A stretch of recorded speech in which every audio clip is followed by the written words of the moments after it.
Okay, starting a new clip one. I think I'm just going to go climb out now. I'm just going to push myself. Yeah. Oh, there's another tub of pterostyles, and there's what looks like some sort of reticulata there. So another one over there.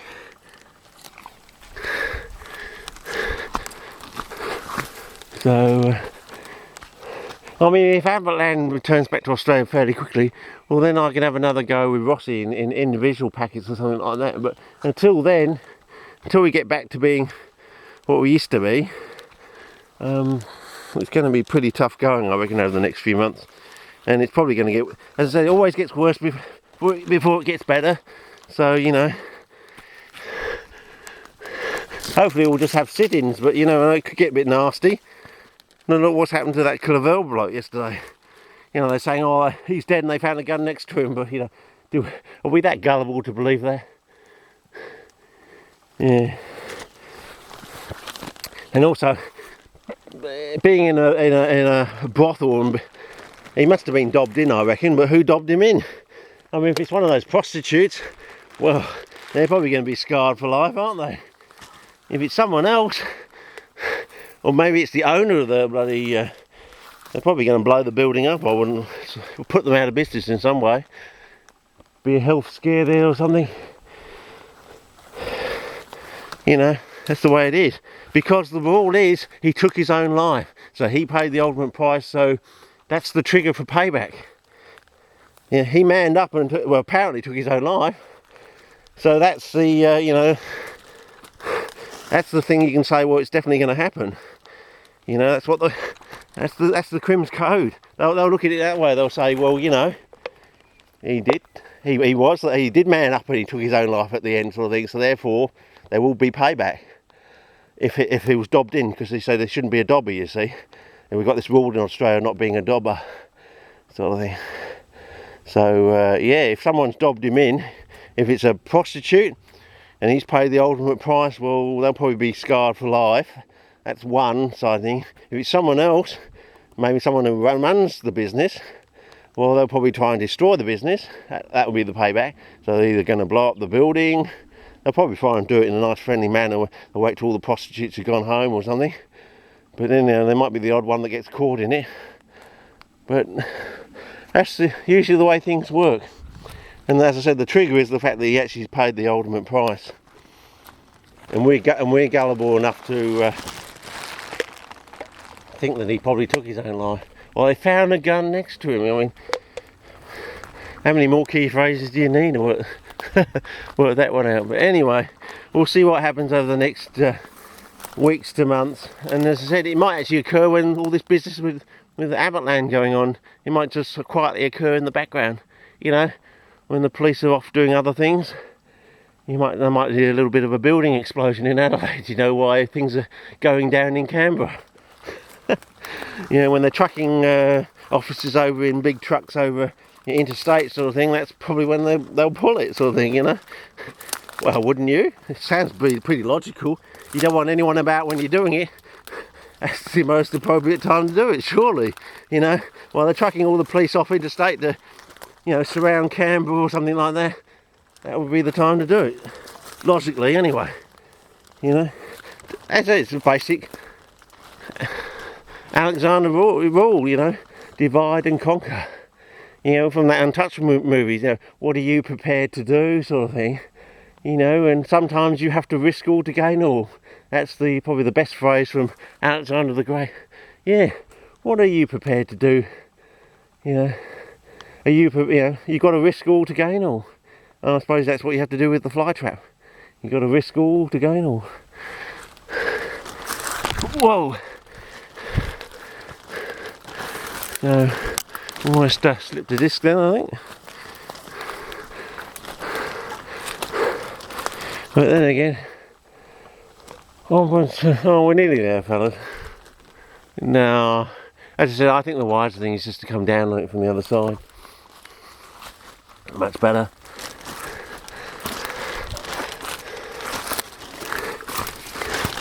Whoa.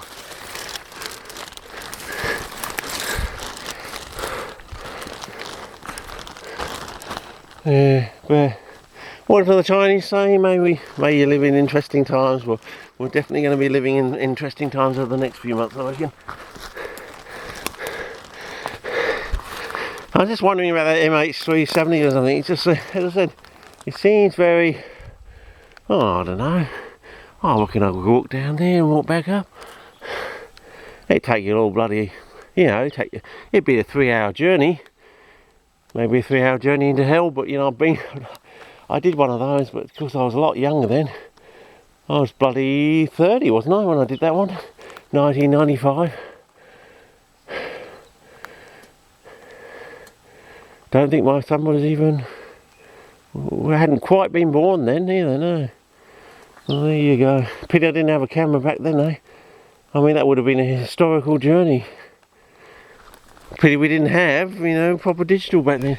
Would have been stored in perfect clarity, able to be reproduced for the next 1,000 years, Just like what's probably going to happen to Abbott on the lawns of Parliament House, or wherever the Et tu Brute situation occurs, JFK incident or whatever.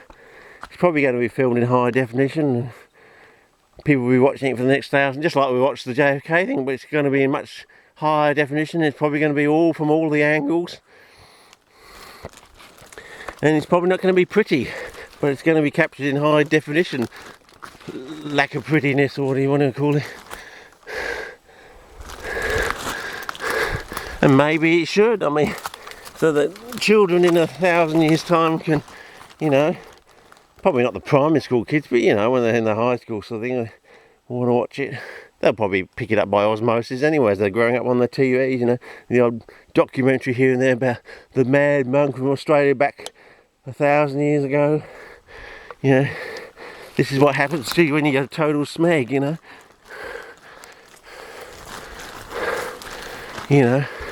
when you actually don't, you taught the country. I think it's more the talking the country down for 3 years, It really has had an effect on not only the perception overseas, but also the perception within Australia.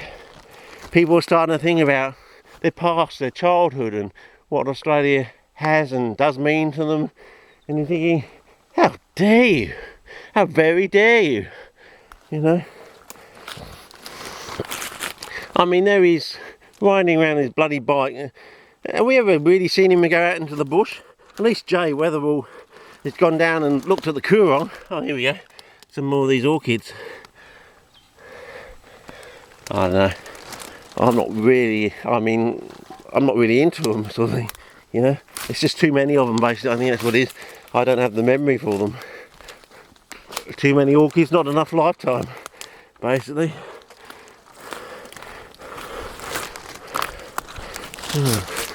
Nearly there, fellas.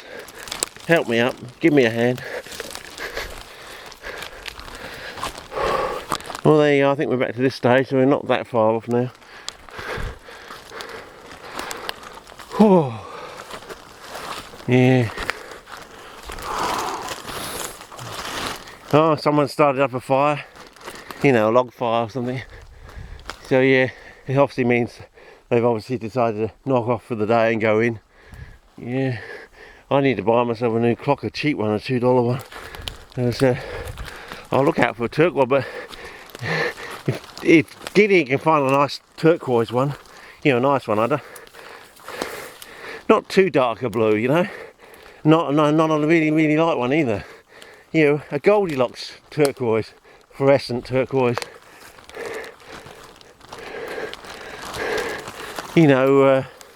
What is it, lapis or whatever it's called. The stone where they throw water on it and forms this brilliant blue. Used to use it as a pigment in the old texts, mainly religious and biblical. The monks in the monasteries used to make good use of it. I've seen clips on TV where they have a whole corner of one room in the monasteries, piled deep with the stuff. Well, actually, it may have actually been a Muslim thing. I've watched so many documentaries over the years, fellas. You'll have to forgive me. Okay, here we go, fellas. Clambering our way out More orchids. Oh, more sundew. Yeah, I think that's what most people don't get, is they're just everywhere and they're at your feet. Turn around, there's another one, and it's just 4 to 10 times better over in WA. You just cannot go anywhere without finding something. And I said, there's usually 3 or 4 the same, but everything else is different, and that's why it's so cheering, because you're always finding new stuff. And that's just whatever out, I've forgotten the word, you know, bowed out, or whatever the word is, by all the new species that have been discovered in Western Australia. But I'm sure there's more species, you know, along where the southern land bridge used to be, all the way over to the west coast of Tasmania. And now they're talking about a new form of Arcturi. I don't know. Still looks like an Arcturi to me. I mean, that's not that much different. I mean, if that's good enough for a thing, well then the one on Kangaroo Island is good enough for, I would say. I mean, I would have thought that would have been just a subspecies on Kangaroo Island in Flinders Chase, on that meteorite crater of Flinders Chase part, you know. I'd love to go back to Kangaroo. I can't even go back to bloody Kangaroo Island thanks to living in bloody Abbotland. Yeah, I think he's going to pay dearly. I think he really is. I think we've all focused in on him. He's the frontispiece, the focus point, the icon, or the edifice, or the what's the thing the effigy sort of thing. He's gonna be the effigy. I think that's what it is. I'm just gonna run this clip out. I think he's gonna pay the ultimate price, the Et tu Brute price. You know. Yep, he's gonna pay the ultimate price, and I think, as I said, we're going to be honest about it. We're just going to rejoice afterwards. It's going to be hark the herald angels sing. We're just going to go, and I think we're going to have maybe something longer than the America's Cup. We're going to take a full year off, I reckon, and we're going to say no. Australia is shutting down for the next year for business. So then we're going to sort this bizzo out. You know, they're our minerals in our soil, and you've only got the privilege of making a profit out of it, and some of that profit, we're taxing some of that. That's supposed to be spread around the Commonwealth. So, you know, we don't have a two-speed economy. We don't have two states, one a poor state and a rich state, you know, as was what happened before Federation. You had, you know, the gold rush states as opposed to the ones that didn't have any of these sort of minerals. And they probably had more of the rare earths and things like that, which are valuable now, but they didn't know how to separate them back then. Didn't know about them basically back then, you know. They were still being discovered over in Russia and places like that, you know. Or was it Treblinsk or something? Where basically God tipped over his rubbish bucket of all sorts of minerals over there. Basically the richest concentration of anything in the world over there or something, apparently. As opposed to silicon and aluminium. And probably calcium as a third. Magnesium as a fourth. But yeah, I think he's going to pay the ultimate price. I think he's stubborn enough to actually pay the ultimate price. Put it that way. And Malcolm Turnbull's just going to stay clear of that, isn't he? I mean, we don't want Malcolm Turnbull anyway. I mean, he's done bugger all on the broadband. He doesn't really want to do anything on the broadband properly. It's all money-making business scheme to him. It's not actually by, with, or for the people. It's all me, you know, greed sort of thing. You know, yeah, he can bugger off too. If it's like the Bligh boat, he's going in the Bligh boat as well, I reckon. You know, you're next. He better do something on the broadband very damn quickly, otherwise, as I said, he'll be Gonski as well. You know, once I take Abbott out, they'll be looking around for others, and I reckon he'll be at least second in line. You know, really, don't you realise that? You know, the broadband, national broadband, is the biggest thing that could probably happen to this country since the Snowy scheme. It's probably going to be bigger than the railways. You know, we do need more railways in this country, you know, moving things around. But yeah, I think that's the way it's going to go down, fellas. It's going to be one or two things. I think there's probably not going to be a third, even though there is potential for a third. But yeah, it's going to be I think it's going to be like it's either going to be a JFK situation, or we're going to sit in the cities for a whole week or so, and until the government is dismissed and dissolved, and we have new fresh elections. I think that's the way it's going to happen. Otherwise there's going to be chaos, and once there's chaos, what are the police going to do? Their prime objective, if it gets out of hand, is to maintain order, because they don't want to get in the fray themselves, because as I've already said, if it gets nasty, yes, it could get really dangerous for all involved. If it comes down to an Alexander the Great situation, well, you know what Alexander the Great would have done. Yes, he would have said, well, that's it. They've made their choice. They've made their bed and let them lie in it, sort of thing. If you're not with, for, by the people, well, you're against the people. Yeah, so you're sworn to serve and protect, and if you're not going to be doing those two things, there ain't a third option, mate. I reckon. Yeah, you've got to make your choice pretty soon. My suggestion to you is you just stay home and let the people do it peacefully. But if you get involved and you be a bit nasty, a bit bolshy, a bit greedy, we'll see you as the problem as well, I reckon. You'll be lumped in, oh, hang on, you're actually part of the problem. And you'll be lumped into that side of the equation, and yeah, it won't. As I said, polycarbonate shielding just doesn't survive at 3,000 degrees Celsius, if not more. So, stay home, be safe, watch it on your TVs. I mean, we're pretty well educated in this country, we'll do it in an orderly fashion. Just, let us do it in a nice orderly fashion. As I said, stay home and watch it on your TVs. I'm sure after the party we'll all go home and buy big giant 78 inch diagonal inch TVs and take the rest of the year off. I reckon that's what's going to happen. We're going to have one massive big party, and we're going to sort everything out. It's going to be like a mini French Revolution.